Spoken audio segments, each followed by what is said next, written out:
I'm here to introduce episode number 8 of Unravel the Myth, Geez Louise. I don't have my Geez Louise hat on. I'm in Boston right now. If you can see behind me, that's one of the beaches, the many beaches they have here. This is a very good one, but it's only a few blocks from my hotel. And I didn't have a lot of time today. And it's not a nice day. I mean, if it was a nice day, I would probably take a bus somewhere. But anyway, I came to Boston, and it's really the last big copper artifact trip I'm going to do.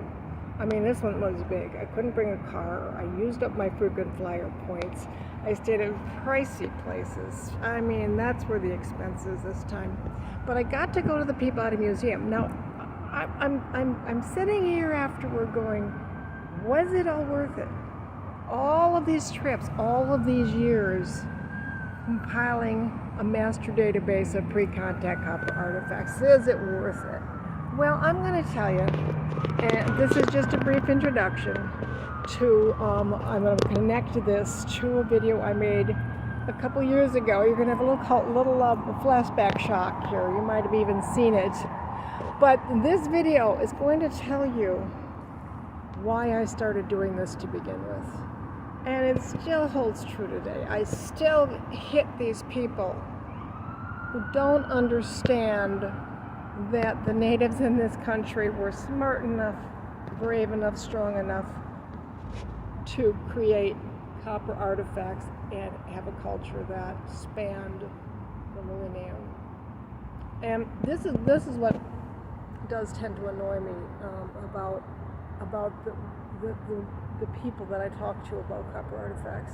Not museum people, but other people. So sit back, take a listen to why I started the Copper Artifact Master Database. Hi, today I want to talk to you about the real reason I got into copper data research. I was working at a museum, and this guy comes in and he's looking at the copper pictures on the walls, and he's going, yep, smelted. You can tell by the picture. I'm going, really? You can tell that they're smelted? As far as I know, they're all hammered. Well, they were telling me all about their group up in Michigan and how I should join because they're trying to track a copper trade network from Michigan down Mississippi. And I thought that sounded cool. Getting part of an organization that talks about copper, that sounds awesome. So I got excited. I bought the book that they all preach as their Bible. And I'm starting to look through it. And I found out that these people believe that the Native American Indians did not invent the tooling of copper here, but that people from Greece, the Phoenicians, other people from the old world came over here, took the copper out of Lake Superior, hauled it all the way back to build the Bronze Age in Europe, in the old country. Well, I did my research, and I found Europe has plenty of copper of its own. They didn't need to come here. Not only that, but copper is heavy. Those boats back then, we're talking 5,000 years ago, 6,000 years ago, that's when they said this was going on. Those boats could not have carried a lot of copper at one time. It just seems like a ridiculous idea. But what really bugged me, did you see the hole I'm sitting in? You see this? I want you to tell me how much copper do you think was in this hole at one time? Oh, how many rocks? How much dirt? How much water was in that lake 1,000 years ago? You can't tell, can you?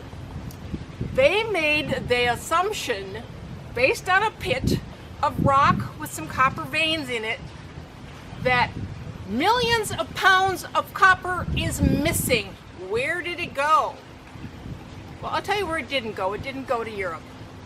I started the copper database because I wanted to show where all that copper went. I wanted to prove once and for all that the Native American Indians here in this country started copper tooling, and they started it more than likely before anyone else in the world. We have evidence that copper tooling in this country around the Great Lakes goes back 10,000 years. So, to believe that the Native Americans were not smart enough, needed help, or simply didn't know what they were doing with the copper industry is I don't even want to hear anybody talk about that anymore. Every once in a while they find a stray object that looks like an ancient artifact from Europe. Those are easily explainable. And believe me, in the copper database that I've been doing over the past decade, and over 65,000 artifacts, nothing has turned up to make any kind of connection in that respect. The only place in the Americas where bronzing happened, where smelting happened, was in Mexico, maybe 1,000 years ago, South America, maybe 1,500 years ago, and a little bit in New Mexico. That's all I found. So let's put it to rest, let's put it to bed. The Native American Indians in this country were plenty smart enough and were the first copper toolers, probably, in the